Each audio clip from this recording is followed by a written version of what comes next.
Halo guys, ketemu lagi dengan Hanzo Boy Manga. Jangan lupa subscribe, like, dan komennya, serta nyalakan notifikasinya untuk mendapatkan update-update terbaru dari Hanzo Boy Manga. Oke, kali ini kita akan menceritakan tentang komik I Return from the Heaven chapter 228. Nah, dimana si Xiaoqin dia berhasil menerobos ke ranah Sun Moon ya. Sun Moon berarti artinya matahari bulan, kurang lebih seperti itu ya. Cuman ini tidak translate ke dalam bahasa Indonesia. Tetap namanya itu ya. Seperti Pulau Klip tuh. Pulau Klip itu kan pulau tebing, jadi tidak ditranslate tebingnya jadi Pulau Klip. Oke. Nonakin ini berhasil menerobos sehingga dia tidak bisa lagi sepertinya tinggal di Pulau Klip ini ya, karena batasannya cuma sampai ranah Sun Moon ya, kurang lebih. Oke, kembali lagi ke Li Xiangtan yang menyamar menjadi si Tusu. Dia berhasil menemukan kediaman si Nona Xiaoqin, di mana dia adalah adiknya dari Li Xiangtan. Nggak tahu adik kandung, nggak tahu juga adik ketemu di jalan. Oke. Nah, kita balik lagi ke si Xiaoqin, dimana dia ingin membalas dendam karena ranahnya udah naik. Dia ingin membalas dendam, cuman dia tidak tahu bagaimana kabar si Li Xiangtan. Kemudian di luar si Li Xiangtan membacakan beberapa baris puisi gitu ya, yang hanya diketahui oleh si Xiaoqin. Nah, si Xiaoqin kaget, apakah ini suara kakak, katanya. Kemudian pembantunya atau pelayan dari Nona Xiaoqin ini pun marah-marah ya, karena ada yang mengganggu kediaman Nona Xiaoqin. Cuman karena kedengaran tadi suaranya seperti suara Li Xiangtan, si Nona Qinnya ini pun menyetop agar tidak memarahi orang yang ada di luar.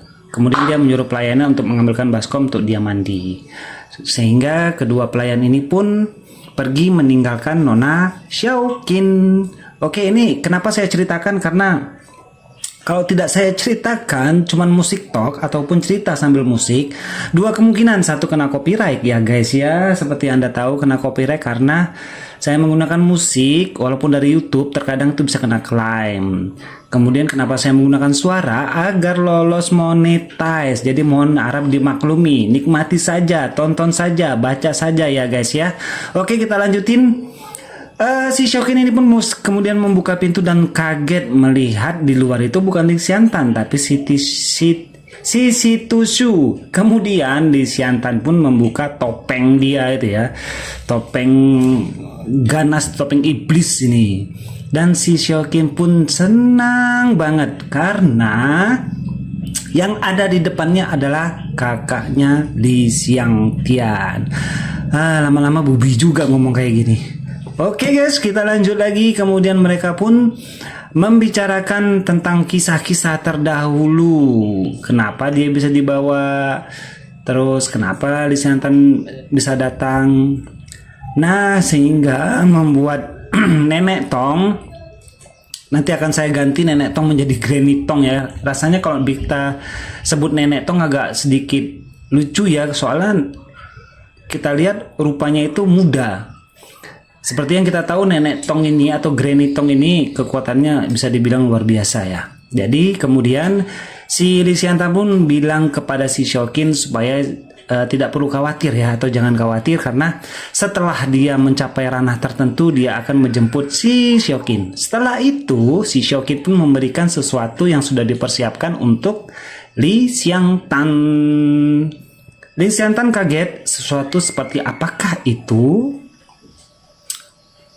Kemudian dia pun langsung membuka isi kotak kecil itu, dan di dalamnya itu terdapat sebuah mutiara ya, mutiara berwarna-warni. Mutiaranya berwarna-warni, auranya cuman kalau kita lihat di gambar itu berwarna kuning ya. Dan itu adalah pil peningkatan bela diri sejati. Bahasa Indonesianya seperti itu, bahasa Inggrisnya tidak saya translate. Kemudian Xiaoqin bertanya, apakah kamu tahu tentang pil ini kakak? Kelanjutannya ada di chapter 229. Sampai jumpa.